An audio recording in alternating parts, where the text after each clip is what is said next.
خداوند یسوع مسیح کے قادر نام میں آپ کی سلامتی ہو۔ گریس نیٹ ورک ٹیلی ویژن کے پروگرام بلاوا میں آپ کو خوش آمدید کہتا ہوں۔ میں آپ کا میزبان پاسٹر کامران صادق۔ آج کا ایپیسوڈ بہت ہی انٹرسٹڈ ہونے والا ہے۔ ہر ایپیسوڈ میں آپ کو پاسٹر صاحبان کی سٹوری کے بارے میں، کس طرح ان کی پہلی ملاقات یسوع مسیح کے ساتھ ہوئی۔ بنا ٹائم کو ویسٹ کیے آج کے گیسٹ سے آپ کو متعارف کراتے ہیں، جو کسی بھی تعارف کے محتاج نہیں ہیں۔ خدا کے عظیم خادم پاسٹر نتھینیل اقبال صاحب آج گریس نیٹ ورک ٹیلی ویژن کے اسٹوڈیو میں موجود ہیں۔ پاسٹر صاحب آپ کو خوش آمدید کہتا ہوں۔ Thank you very much pastor Kamran, بہت شکریہ سر، آپ کا بھی بہت شکریہ، آپ نے قیمتی وقت نکالا، آپ یہاں پر آئے۔ اچھا سر، میرا آپ سے پہلا سوال یہ ہے، جیسا کہ اس پروگرام کا نام بلاوا ہے، آپ کو خدا نے کس طرح بلایا، کس طرح چنا، مقرر کیا، وسیلہ کیا بنا؟ میں ایک ایسے خاندان میں پیدا ہوا جہاں جب میری آنکھ کھلی یا جب مجھے ہوش آیا تو وہ پاسٹر فیملی تھی۔ اور مجھے چھوٹی عمر میں جب میں چیزوں کو سمجھنے لگا تو مجھے بتانا شروع کر دیا گیا کہ تیری زندگی کا بلاوا خدا کی طرف سے ہے اور تو نے خدمت کرنی ہے، تو نے پاسٹر بننا ہے۔ اور میں یہ بننا نہیں چاہتا تھا۔ اور میں جلدی سے یہ بتانا چاہتا ہوں کہ میں نے جب ہوش سنبھالا اور تھوڑا سا میچور ہوا تو میری دوستی ایسے لوگوں کے ساتھ ہو گئی، ایسے دوست میں نے بنا لیے جو اچھی فیلڈ کے نہیں تھے۔ اور جب میں ان کے ساتھ اٹھتا بیٹھتا تھا تو میں کافی اور چیزوں میں انوالو ہو گیا۔ لیکن میرے والد صاحب مجھے ہمیشہ یہ بتایا کرتے تھے کہ تیری پیدائش سے پہلے خدا نے بتا دیا تھا کہ جو پیٹ میں ہے یہ لڑکا ہے۔ اور میں پہلے بھی بتا چکا اور آج پھر بتاتا ہوں کہ 82 میں پیدا ہوا، اور 82 میں وہ دور نہیں تھا کہ الٹرا ساؤنڈ وغیرہ کروایا جائے اور جینڈر کا پتہ کیا جائے۔ تو انہوں نے بتا دیا تھا، وہ مجھے بتاتے تھے کہ میں تیری ماما کو، تیرے گھر کے لوگوں کو بتاتا تھا کہ پیٹ میں جو ہے یہ لڑکا ہے اور اس کا نام نتھینیل، اور یہ خدا کی خدمت کرے گا، اور خدا نے مجھے یہ بتایا ہوا ہے۔ تو میں یہ باتیں کئی دفعہ سن کے حیران بھی ہوتا تھا کہ اچھا آپ کو خدا نے پہلے میں پاسٹر بننا نہیں چاہتا تھا، لیکن اس طرح کی باتیں اپنے والد کے منہ سے، اپنی ماما کے منہ سے سن کر میں کئی دفعہ حیران بھی ہوتا تھا کہ اچھا خدا میرے بارے میں اتنا بھی جانتا ہے کہ مطلب وہ سب کچھ خدا کے خادم کو۔ تو یہ تھا ایک خاص واقعہ کہ میں آہستہ آہستہ اس طرف آنا شروع ہوا کہ ٹھیک ہے، اگر خدا یہ چاہتا ہے تو پھر میں ضرور خدا کی خدمت کر سکوں گا۔ لیکن میں بننا نہیں چاہتا تھا خدا کا خادم، میں پاسٹر نہیں بننا چاہتا۔ آپ پاسٹر نہیں بننا چاہتے؟ نہیں، میں نہیں بننا چاہتا۔ سر، اس کی کوئی خاص وجہ؟ اس کی وجہ دو وجوہات ہیں۔ پہلی وجہ میری فیلوشپ ایسے لوگوں کے ساتھ تھی کہ میں وہ کرنا چاہتا تھا۔ دوسری اس کی وجہ یہ تھی کہ میرے والد صاحب نے ایسے شہر میں یا ایسے علاقے میں خدمت شروع کی تھی جہاں بہت اچھا فائنینشلی ان کو وہ نہیں تھا سب کچھ۔ ٹھیک ہے۔ تو میں اپنی ساری وہ کنڈیشن دیکھتا تھا کہ اگر ان کو فائنینشلی اتنا اچھا نہیں ہے تو میں پاسٹر بن کے میں نے کیا کما لینا ہے۔ تو میں سچ بات ہے، میں ایک امیر بندہ بننا چاہتا تھا، ایک امیر شخص بننا چاہتا تھا۔ تو میں کہتا تھا اگر پادری بنوں گا تو پھر میں تو اتنا ہی ہدیہ لوں گا جتنا میرے والد صاحب کماتے ہیں۔ پہلی وجہ یہ تھی۔ دوسری وجہ جو میں نے بتائی کہ میری فیلوشپ ایسے لوگوں کے ساتھ تھی کہ میں ان کے ساتھ کافی آگے بہت ساری اور چیزوں میں چلا گیا۔ میں بتا دینا چاہتا ہوں، میں اسٹیج پر گانے گاتا تھا، فلمی گانے گاتا تھا، اور میں وہاں سے پیسے کماتا تھا۔ نواب شاہ میں پیدا ہوا، نواب شاہ میں پڑھا، نواب شاہ میں نے میٹرک کی۔ تو میں ایسی فیلوشپ میں چلا گیا جہاں ایک بینڈ بنا ہوا تھا، ایک گروپ تھا جو اس طرح شادی بیاہ اور دیگر پروگرامز وہ پکڑا کرتے تھے، اور وہ اس میں بھی چلا گیا۔ گانے کا ڈھنگ مجھے اس لیے تھا، ایک تو یہ گاڈ گفٹ تھا مجھے گانے کا، میں نے سیکھا نہیں، اور دوسرا یہ کہ میں چرچ میں سنڈے سروس تو میری مجبوری تھی، میں نے کرنی تھی۔ میرے گھر میں چرچ تھا، ہمارا نیچے پاسٹر ہاؤس تھا جہاں میں رہتا تھا اپنے پاپا لوگوں کے ساتھ، اور اوپر فرسٹ فلور پہ چرچ تھا۔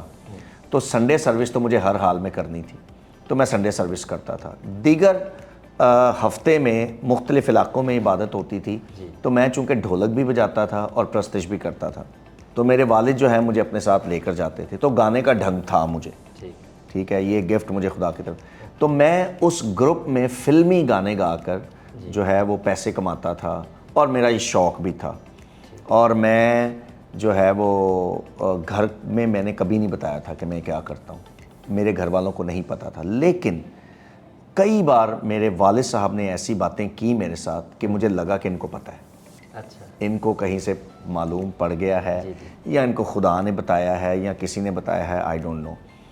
تو یہ وجہ تھی کہ میں ایک دوستوں کا وہ، دوسرا میری فیلڈ ایسی تھی، تیسرا میں اپنے گھر کی ساری چیزیں دیکھتا تھا، اس لیے میں پاسٹر نہیں بننا چاہتا۔ آپ کس لیول کی غریبی فیس کر رہے تھے جو آپ پادری نہیں بننا چاہتے تھے؟ کیونکہ آلریڈی آپ کی فیملی میں پاسٹر، آپ کے ڈیڈ پاسٹر، آپ کے بڑے بھائی پاسٹر۔ اچھا، بہت زیادہ غریبی نہیں بھی تھی، لیکن آج جب میں اپنی لائف دیکھتا ہوں تو مجھے ایسا لگتا ہے نہیں، ہم کافی غریب تھے۔ مطلب حالات یہ تھے کہ میری والدہ، میں یہ بتاتے ہوئے کبھی شرماتا نہیں ہوں، میری والدہ ایک میڈیکل ہاسٹل میں جاب کرتے تھے، ٹھیک ہے، وہاں جو میڈیکل میں جو ڈاکٹر بنتی تھی لڑکیاں، ٹھیک ہے، ویمن ہاسٹل تھا وہ، وہاں وہ جاب کرتے تھے، اور ان کی جو جاب ٹائمنگ تھی وہ صبح 7 بجے سے 12 ساڑھے 12 بجے دوپہر تک وہ جاب کرتے تھے۔ تو حالات یہ تھے کہ ہم دوپہر کے کھانے کا ویٹ کرتے تھے کہ امی وہاں سے آئیں گی، اور وہ لڑکیاں جو کھانا کھاتی ہیں نا، وہ بچا ہوا کھانا کہتی تھیں کہ آپ لے جاؤ، تو میری والدہ وہ کھانا لے کر آتی تھیں۔ آپ ان کا بچا ہوا کھانا؟ یس، کئی بار ہم وہ کھانا کھاتے تھے، کئی بار جب نہیں ملتا تھا تو پھر امی آتی تھیں گھر پہ، وہ پھر کچھ نہ کچھ پکاتے تھے تو ہم کھاتے تھے، ورنہ ہم وہ کھانا کھاتے تھے، ان کی بچی ہوئی بریڈ کھاتے تھے، ان کے بچے ہوئے کھانے کھاتے تھے، ان کی پانی کولڈ ڈرنک جو بچ جاتا تھا امی لے آتی تھی، اور وہ خود خوشی سے کہتی تھی اور کہ آپ لے جائیں، تو ہم وہ کھاتے تھے۔ دوسرا ایک واقعہ میں اکثر اپنی زندگی میں سوچتا ہوں اور میرے آنسو نکلتے ہیں، اور میں خدا کا ہمیشہ شکر کرتا ہوں کہ خدا نے ہمارے دنوں کو پھیر دیا ہے۔ سر، یہ نہانے والا جو صابن ہے، یہ چھوٹے چھوٹے جو صابن رہ جاتے ہیں نا، جس کو پنجابی میں چپریں کہتے ہیں، وہ میری ماما وہاں جمع کرتی تھیں۔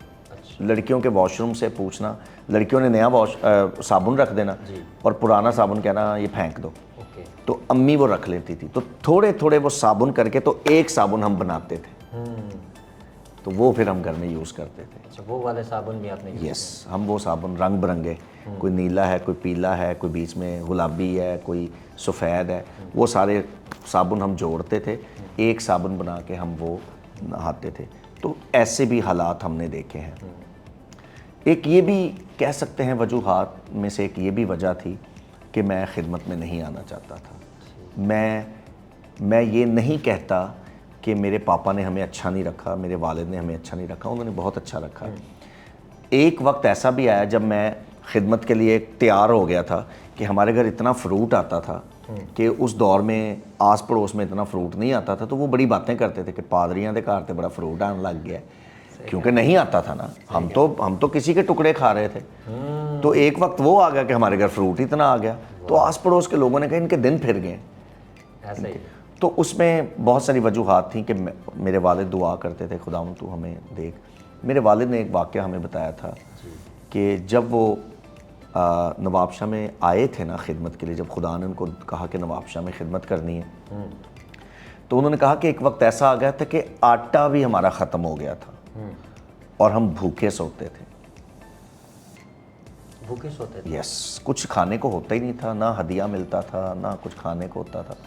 تو میرے والد کراچی میں سیٹھ اقبال کے نام سے جانے جاتے تھے، ناظم آباد میں ان کا کارخانہ تھا خراد مشین کا، یہ جو سلائی مشین ہے نا، اس کے چھوٹے پرزے بناتے تھے وہ، اور وہ لاہور میں اور کراچی میں وہ سیل ہوتے تھے۔ تو ان کا اپنا یہ کارخانہ تھا، یعنی 2 بڑی دکانیں تھیں، ان کو ملا کے ایک کارخانہ بنایا تھا، تو سیٹھ اقبال کے نام سے، اور ان کے پاس ایک بریف کیس ہوتا تھا، اور وہ ٹیکسی میں سفر کرتے تھے، اس وقت بسز میں نہیں جاتے تھے، تو جو ٹیکسی میں اس دور میں سفر کرتا تھا وہ امیر بندہ سمجھا جاتا تھا۔ وہاں سے خدا نے ان کو اٹھایا کہ یہ سب کچھ ختم کر اور نواب شاہ میں جا کے میری خدمت کر۔ یہ ہمارے پروگرام کا نام بلاوا ہے. جی. تو ان کو اپنے بلاوے کا اتنا یقین تھا کہ خدا مجھے سرفراز کرے گا. بالکل جی. تو وہ وہاں سے پھر وہاں موو ہوئے. تو پھر نواب شاہ میں وہ حالات بھی دیکھے کہ آٹا بھی نہیں ہوتا تھا. تو وہ اکثر ہمیں بتاتے تھے کہ میں آسمان کی طرف منہ اٹھا کے کہتا تھا خداوند سیٹھ اقبال کا کیا حال ہو گیا. اوہو کتنا عجیب سا یہ واقعہ کہ آج وہ اپنے بچوں کو کھانا بھی نہیں دے سکا اور بھوکے سو رہے ہیں ہم لوگ. سر جیسے آپ یہ بات کر رہے تھے صابن والی اور کھانے والی، میری آنکھیں نم ہو گئی ہیں. کسی نے سیٹھ والی لائف گزاری اور بلاوے کی وجہ سے، بلاوے کی وجہ سے خدا نے بلایا. یہ سب کچھ برداشت میں کرنا پڑ رہا. چند سیکنڈز میں 2-3 سیکنڈ میں بتانا چاہتا ہوں کہ ہوا کیسے، یہ ان کو کیسے پتا چلا کہ نواب شاہ میں خدمت کرنی ہے. اپنی کسی بزنس ڈیل کی وجہ سے وہ ٹرین میں کراچی سے بیٹھے اور لاہور جا رہے تھے. ٹھیک ہے. نواب شاہ میں ٹرین رکی اسٹیشن پر اوکے. اور وہاں پر وہ کہہ رہے تھے کہ میں کھڑکی والی سیٹ پہ بیٹھا ہوا تھا کہ ایک دم سے ویژن ایک آیا، مجھے رویا آئی اور میں نے اسٹیشن دیکھتے دیکھتے ایک دم وہ اسٹیشن کا سنیریو بدل گیا. اور کہتے ہیں میں نے وہاں پہ یہ دیکھا کہ ایک کھیت ہے اور کھیت میں بہت ساری بھیڑیں ہیں اور ان میں ایک چرواہا کھڑا ہوا ہے جس کے ہاتھ میں ایک لاٹھی ہے اور بھیڑوں کے پاس کھڑا ہوا ہے. وہ چرواہا میرے پاس آتا ہے، میرے والد صاحب نے کہا، جی جی جی، اور وہ لاٹھی مجھے دے گیا. لاٹھی یس، کہ یہ نواب شاہ ہے اور یہ نواب شاہ کی بھیڑیں ہیں. ٹھیک. میں جا رہا ہوں اور آج سے میں لاٹھی تجھے دے رہا ہوں، ان بھیڑوں کو تو چلائے گا. وہ کہتے ہیں یہ ایک دم یہ میں نے ویژن دیکھا اور ویژن ختم ہوا، ٹرین چلی اور میں لاہور پہنچ گیا. اپنی ساری بزنس ڈیل کرنے کے بعد دوبارہ جب آیا پھر نواب شاہ میں ٹرین رکی اور ایگزیکٹلی پھر وہی ویژن انہوں نے نواب شاہ میں دیکھا. تو انہوں نے کہا خداوند تو کیا چاہ رہا ہے؟ خداوند نے کہا تجھے یہاں خدمت کرنی ہے، یہ وہ شہر ہے جو میں تجھے دوں گا، تیری اولاد کو دوں گا. اور وہ وعدہ آج یہ پورا ہوا کہ آج خداوند کے فضل سے وہاں 2 چرچز ہیں جو والد صاحب کے ہاتھوں سے بنے. خداوند نے یہ فضل کیا. دوسرا یہ کہ میرے سب سے بڑے بھائی اس چرچ کے پاسٹر ہیں، لیڈ پاسٹر، اور ان کا بیٹا پاسٹر سیم وہ وہاں پہ اسسٹنٹ پاسٹر ہیں دونوں چرچز میں. یعنی خدا نے میرے والد صاحب سے کہا یہ شہر میں تجھے اور تیری اولاد کو دیتا ہوں. تو ان کا بیٹا بھی وہاں خدمت کر رہا ہے اور ان کا پوتا بھی وہاں پہ خدمت کر رہا ہے. زبردست. سر میں نے آپ کا بلاوا پوچھا، آپ نے والد صاحب کا بلاوا بھی بتا دیا اور پھر اس کے بعد بھائی کا، پھر اس کے بعد اپنے بھتیجے کا پاسٹر سیم کا جو اسسٹنٹ پاسٹر. سر بڑی امیزنگ آپ کی یہ ونڈرفل ٹیسٹیمنی ہے. خدا آپ کی شکر گزاری. اب بات کرتے ہیں آپ کا انکاؤنٹر کیسے ہوا جیزس کرائسٹ کے ساتھ. میں نے جیسے بتایا کہ میں گانے گاتا تھا، یہ ساری چیزیں، تو میں نا اسی سلسلے میں ایک پریکٹس تھی، وہاں پہ مجھے جانا تھا. تو میں نے وہاں جانے کے لیے تیاری کی. میرا ایک دوست تھا. کئی دفعہ کوئی نہ کوئی دوست آپ کا ایسا ہوتا ہے بالکل ہے کہ وہ آپ کو خداوند کی طرف لے آتا ہے. ایسے ہی اس نے مجھے کہا کہ کہاں جانا ہے. میں نے کہا جی میں نے ایک پریکٹس پہ جانا ہے. اس نے کہا کہ جی ایک دعائیہ میٹنگ ہے گھر میں اور سیمول بھائی نے جو میرے سب سے بڑے بھائی ہیں انہوں نے وہ دعائیہ میٹنگ رکھی ہے، تو آؤ چلتے ہیں، 5-10 منٹ بیٹھیں گے پھر چلے جائیں گے. تو میں نے کہا انہوں نے مجھے بھی کہا تھا لیکن میں نے نا پریکٹس پہ جانا ہے، میں نے ان کو ایکسکیوز کیا ہے. انہوں نے کہا نہیں 10 منٹ چلو. اس نے ضد کی. میں نے کہا یار میں نے جانا. اس نے کہا اگر 10 منٹ بیٹھے گا نا تجھے مزہ آئے گا تو کنٹینیو کرنا، نہیں آئے گا تو اٹھ کے پریکٹس پہ چلے جانا. میں نے کہا ٹھیک ہے. میں جب اس دعائیہ میٹنگ میں گیا، ایک گھر کے اندر تھی وہ، وہاں سر میرا انکاؤنٹر یسوع کے ساتھ ہو گیا اور مجھے روح القدس کا بپتسمہ ہو گیا. میں نے ابھی تک پانی کا بپتسمہ نہیں لیا تھا، میں نے ابھی تک مسیح کو اپنی زندگی نہیں دی تھی، لیکن چونکہ میری زندگی کا بلاوا یہ تھا کہ میں نے خدمت کرنی ہے، تو خدا کو اپنے معین وقت کا پتہ تھا کہ میں نے کس وقت اس کو لے لینا ہے. تو اس رات آلموسٹ رات 9 بجے وہ دعائیہ میٹنگ ختم ہوئی اور مجھے روح القدس کا بپتسمہ ہو چکا تھا تقریباً 8 بجے 8:15 بجے، اور میں غیر زبانوں میں دعا کر رہا تھا. 9 بجے دعائیہ میٹنگ وائنڈ اپ ہو گئی مگر میری غیر زبانیں وائنڈ اپ نہیں ہو رہی تھیں. مجھ سے کنٹرول ہی نہیں ہو پا رہی تھی اپنی باڈی یا اپنی زبان، اور میں رک نہیں پا رہا تھا اور میں کنٹینیو بولتا جا رہا تھا اور مجھے اٹھا کر میرے گھر لے کر گئے. وہ مجھ سے برداشت نہیں ہو پا رہی تھی وہ انوائنٹنگ، وہ جو میں نے دیکھا، جو کچھ ویژن میں یسوع کو دیکھا، میں نے اس کو اپنے پاس کھڑے دیکھا اور اس نے مجھ پہ ہاتھ رکھا. یہ سب کچھ مجھ سے میری باڈی اس کو نہیں برداشت کر پا رہی. مجھے اٹھا کر میرے گھر لے کر گئے اور میری والدہ ایک دم پریشان ہو گئی, وہ کی کیتا ہے میرے منڈے نے تسی. انہوں نے کہا نہیں اس کو روح القدس کا بپتسمہ. انہوں نے کہا یہ کیسا روح القدس کا بپتسمہ ہے کہ اس سے تو کھڑا بھی نہیں ہوا جا رہا ہے, اس سے بولا بھی نہیں جا رہا اور یہ غیر زبانیں بولتا جا رہا ہے. انہوں نے مجھے کافی ہلایا, میں نے کہا ہاں میں ٹھیک ہوں, آپ مجھے دعا کرنے دیں. صبح 5 بجے سر میں اس کیفیت سے باہر آیا. اوکے 5 بجے ساری رات میں غیر زبانوں میں دعا کرتا رہا اور میں اس انکاؤنٹر کو میں اپنے اندر سے نکال ہی نہیں پا رہا تھا. تو یہ میری زندگی کا ایک یو ٹرن تھا کہ میں گنہگار زندگی سے خداوند کی زندگی میں آ گیا. وہ رات ایسی تھی کہ ساری رات مجھے ایسا لگتا ہے خدا نے ان زبانوں کے وسیلہ سے, روح القدس کی قدرت کے وسیلہ مجھے اندر سے واش کیا. اور وہ رات تھی جب میں نے فیصلہ کر لیا تھا کہ اب مجھے خدا کی خدمت کرنی شروع کرنی ہے. وہی آپ تھے جو کہہ رہے تھے میں نے پادری میں نے نہیں بننا, اور ایک رات کے بعد آپ فیصلہ کر چکے تھے کہ اب میں نے خدمت کرنی. اور اس کے بعد کا واقعہ بتائیں کچھ. اس کے بعد کچھ ٹائم میں نے نواب شاہ میں اپنے بڑے بھائی کے ساتھ, اپنے والد کے ساتھ وہاں گزارا خداوند کی خدمت میں. میں نے ایک چھوٹا سا گروپ بنا لیا. پہلے میں گانے کے گروپ میں تھا, ڈانس کے گروپ میں تھا, ان ساری چیزوں کے گروپ میں تھا. اب میں نے ایک دعائیہ گروپ بنا لیا اور ہم چند لڑکے مل کے دعا کرتے تھے اور گھروں میں جا کے عبادت کرتے تھے. یہ سلسلہ ایک وقت ایسا آیا کہ میرے گھر میں نا فلڈلفیا پینٹیکوسٹل چرچ آف پاکستان کی سیمنری کے فارمز آئے کہ اگر آپ کے چرچ میں کوئی سیمنری کرنا چاہتا ہے. میں نے سر وہ فارم فل کر کے بھیج دیا یہاں کراچی, میں نواب شاہ میں تھا. کراچی فارم آ گیا تو وہاں سے کال آ گئی کہ آپ کا انٹرویو ہے تو آپ آئے سیمنری کے لیے. تو میں انٹرویو کے لیے آیا تو انہوں نے مجھے رکھ لیا. انہوں نے کہا ٹھیک ہے ہم آپ کو سیمنری کے لیے. ہاسٹل میں پھر میں 2 سال رہا اور 2 سال رہنے کے بعد میں خدمت کرنے لگ گیا. جب میں فرسٹ ایئر کا اسٹوڈنٹ تھا اور سیکنڈ ایئر کا اسٹوڈنٹ, جب میں سیکنڈ ایئر کا اسٹوڈنٹ بنا تو مجھے ڈریم آنا شروع ہوئے اور وہ ڈریم یہ تھے کہ میں کراچی کے ایک علاقے میں خدمت کرتا ہوں. اور وہ ڈریم مجھے بار بار آئے, ایک ہی ڈریم مجھے بار بار آیا اور وہ علاقہ میں دیکھتا تھا. اور میں نے پھر یہ ہوا کہ ایک پاسٹر میرے پاس سیمنری میں آئے. میں کیسے اس علاقے میں گیا یہ بتاتا ہوں جو خدا مجھے دکھاتا تھا. اس پاسٹر نے مجھے کہا کہ ایک علاقے میں جانا ہے دعا کرنے, ایک بزرگہ عورت ہے اس میں کوئی ناپاک روح ہے. ہم نے بڑی دفعہ دعا کی وہ آزاد نہیں ہوتی. تو میرے دل میں خدا نے ڈالا کہ آپ میرے ساتھ چلو. میں نے کہا آپ سینئر پاسٹر ہیں, آپ مجھے کہاں لے کے جا رہے ہیں. انہوں نے کہا نہیں خدا کسی کے وسیلے بھی کام کر سکتا ہے, چلو. تو ہم اس طرح پہ چلے گئے. تو جب میں اس علاقے میں گیا تو ایگزیکٹلی وہی علاقہ تھا جو میں ڈریم میں دیکھا کرتا تھا. زبردست. تب خدا نے مجھ سے کلام کیا یہ وہ علاقہ جہاں میں تجھے استعمال کروں گا. اور خدا ان کے فضل سے آج ہمارا وہاں پہ چرچ ہے جہاں سے میں نے اپنی خدمت کا آغاز کیا.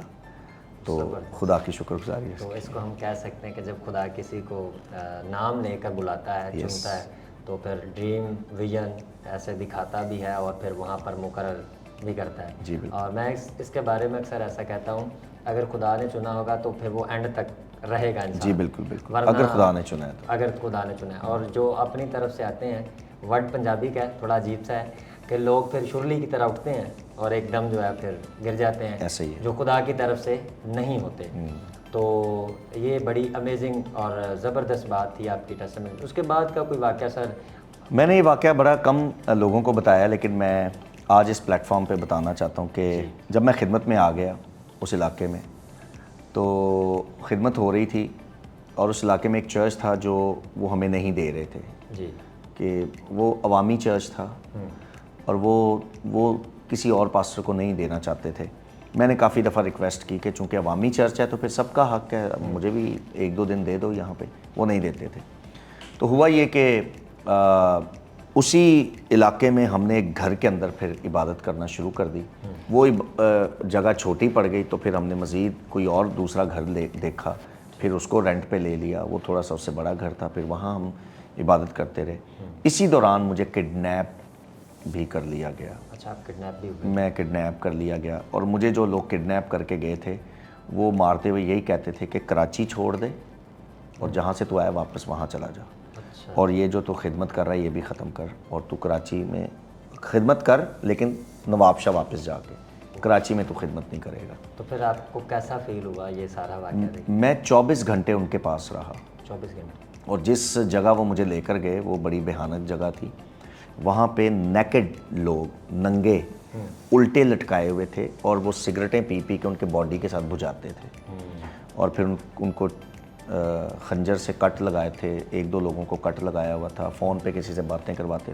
مجھے وہاں زمین پہ انہوں نے بٹھا دیا, اور ایک اور شخص تھا. میرے وہاں جانے کے کچھ گھنٹوں کے بعد ایک اور شخص کو بھی وہاں وہ لائے, وہ بھی میرے ساتھ بیٹھا ہوا تھا. تو میں وہاں آزاد کیسے ہوا کہ خدا ہی کی قدرت ہے, خدا کا پلان تھا. تو مجھے تو وہ مارنے لگے تھے کیونکہ میں بولتا بہت تھا. میں بار بار ان سے کہتا تھا میرا قصور بتاؤ, میرا قصور بتاؤ. وہ پھر ہر دفعہ پوچھنے پر مجھے مارتے تھے. تو ایک دفعہ بس اس نے وہ گن لوڈ کر دی ایک لڑکے نے کہ یہ بہت بولتا ہے, اس کو بولنے کی, میں اس کی زبان ہی بند کر دوں گا ہمیشہ. تو جیسے اس نے گن لوڈ کی نا, میں نے ایک دم آنکھیں بند کر لی. میں نے کہا خداوند میں آ رہا ہوں تیرے پاس. مجھے ایسا لگا کہ بس میری اتنی ہی خدمت تھی, میرا یہی تھا. مطلب میں نے موت کو اتنے قریب سے دیکھا ہے. میں نے کہا خداوند آئی ایم کمنگ, مجھے قبول کرنا اپنی حضوری میں, اپنے تخت کے سامنے مجھے قبول کرنا. لیکن ایک دوسرے لڑکے نے اس سے گن چھینی. کیا پاگل ہو گیا تو, یہ ہو گیا وہ گیا. اسی دم جب میں نے آنکھیں بند کی ہوئی تھی نا مرنے کے لیے کہ میں بس جا رہا ہوں, تو میں نے کراس دیکھی سر. میں اس واقعے کو اپنی زندگی میں بھول ہی نہیں سکتا. اس کراس میں سے جو لائٹ میں نے دیکھی نا, میں اس لائٹ کو بھی اپنی لائف میں کبھی بھول نہیں سکتا. اور اس لائٹ میں سے آواز آئی. میں اکثر اس کو بیان کرتا ہوں تو میں کہتا ہوں کراس میں سے آواز نہیں آئی, مجھے نہیں لگتا. وہ جس لائٹ نے مجھے چھوا نا, مجھے ایسے لگتا ہے وہ لائٹ نہیں, وہ آواز اندر سے نکلی, روشنی کی صورت میں وہ آواز میرے اندر آئی, اور اس نے کہا میں تجھے مرنے نہ دوں گا. آمین. میں ایک دم اٹھا تو میں نے دیکھا وہ لڑکے دونوں جا چکے تھے وہاں سے. خیر مجھے وہاں سے نکال کے انہوں نے لے گئے, اور حیدرآباد میں مجھے انہوں نے پھینکا. چلتی ہوئی گاڑی پہ گاڑی روکی, مجھے باہر پھینکا, اور مجھے تو پتہ ہی نہیں تھا کہ میں حیدرآباد میں ہوں, میں کراچی میں ہوں, میں کہاں ہوں, مجھے نہیں پتا. میں نے وہاں کسی سے پوچھا یار یہ کون سا علاقہ ہے. خدا جانتا ہے مجھے ایسے لگ رہا تھا کراچی میں گھما رہے ہیں وہ, میری آنکھیں بند تھیں. تو میں نے ان سے پوچھا یہ کون, انہوں نے کہا لطیف آباد. میں نے کہا لطیف آباد, کراچی میں کون سا علاقہ ہے لطیف آباد. میں نے ان سے پوچھا کراچی کا کون سا علاقہ ہے. انہوں نے کہا بھائی آپ حیدرآباد میں کھڑے ہیں. میں نے کہا حیدرآباد. تو اس طرح یہ ہوا کہ میں وہاں سے نوابشاہ گیا. نوابشاہ جب میں گیا 22 دن میں نوابشاہ میں رہا.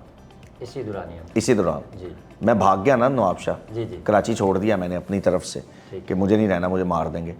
22ویں دن خدا مجھ سے دوبارہ بولا کہ کہاں ہے تو. میں نے کہا نوابشاہ میں. تجھے نہیں پتا ہے خداوند. خداوند نے کہا اٹھ واپس جا کراچی, میں نے تجھے وہاں کے لیے بلایا ہے. میں نے کہا خداوند مجھے مار دیں گے وہ. خداوند نے پھر دوبارہ مجھے کہا اگر اس دن سامنے تجھے نہیں مار سکے وہ, تو اب بھی وہ تجھے نہیں مار سکیں گے. اٹھ اپنا بیگ اٹھا اور واپس جانو آپ کراچی. میں نے تجھے وہاں, تو میں واپس آ کے پھر اس کے بعد میں کبھی بھی کہیں نہیں گیا. واو زبردست سر. یہ وہ حیران کن واقعہ تھا جو. جی بالکل ٹھیک ہے. یہ تو آپ نے سارا واقعہ بتا دیا جو آپ کے ساتھ ہوا. کوئی ایسا ایمان والا واقعہ بتائیں جو آڈینس کے لیے ہو. چونکہ اس پروگرام کا نام بلاوا ہے, جی تو میں یہ کہنا چاہتا ہوں کہ جس کا بلاوا واقعی آسمان سے ہے نا, اس کی زندگی کچھ خاص اچھی ہونے والی نہیں ہے. سٹارٹ میں خدا اس کو کنویں میں بھی پھینکے گا, خدا اس کو جیل میں بھی پھینکے گا, ٹھیک ہے, خدا اس کو شیروں کی ماند میں بھی پھینکے گا, خدا اس کو آگ کی بھٹی میں بھی پھینکے گا. مت یہ سوچے کہ خدا نے بلا لیا ہے اب ہر چیز لگژری ہونے والی ہے. لگژری ہوگی, خدا کرتا ہے, ٹھیک ہے, لیکن اس کا بھی ایک وقت ہے. لیکن اس وقت سے پہلے ڈینیل نبی کے بارے میں بائبل مقدس میں لکھا ہے کہ بادشاہ نے جھک کر ڈینیل کو سجدہ کیا اور کہا کہ تیرا ہی خدا سب سے اونچا ہے. اور لکھا ہے پھر اس کو ہدیے بھی دیے, اور پھر لکھا ہے اس کے آگے بخور بھی جلایا. تو یہ سب کچھ پہلے نہیں ہوا, پہلے اس کو جیل ہوئی, جیل سے اس کو بلایا گیا. سو بلاوے میں سر سب سے پہلے یہ جیل ہے, بلاوے میں سب سے پہلے دکھ ہیں, بلاوے میں سب سے پہلے مصیبتیں ہیں. سو میری لائف میں بڑی ایسے پرابلمز آئے, واقعات بہت زیادہ ہیں, ٹائم ہمارے پاس شارٹ ہے. تو صرف یہ کہنا چاہتا ہوں کہ اسی خدمت کے سلسلے میں چونکہ چرچ ہم نے لینا تھا تو ہمیں چرچ نہیں وہ دے رہے تھے, تو اسی سلسلے میں ایک سیاسی تنظیم کے آفس میں مجھے بلایا گیا اور وہاں بے عزت بھی کیا گیا, اور یہ کمپلین ہو گئی اور یہ ساری چیزیں. اور اس واقعے نے مجھے بہت اندر سے توڑ دیا، کیونکہ ایک طویل یوں کہہ لیں 1-2 سال یہ واقعہ چلتا ہی رہا، یہ معاملات چلتے رہے۔ میں نے اپنی زندگی میں پہلی دفعہ تھانہ بھی دیکھا، میں نے اپنی زندگی میں وہ سیاسی تنظیم کے آفس بھی دیکھے جبکہ میں نے کبھی نہیں دیکھے تھے۔ خدمت کی وجہ سے مجھے گھسیٹا جا رہا تھا کہ خدمت چھوڑو اور واپس جاؤ، تو یہ ساری چیزیں تھیں۔ تو اس واقعے نے مجھے مجبور کیا یہ کہنے پر، میں نے خداوند سے کہا مجھے نہیں کرنی خدمت۔ میں نے کہا خداوند تو نے مجھے کیا کہہ کے بلایا تھا اور یہ کن چکروں میں تو نے مجھے ڈال دیا ہے؟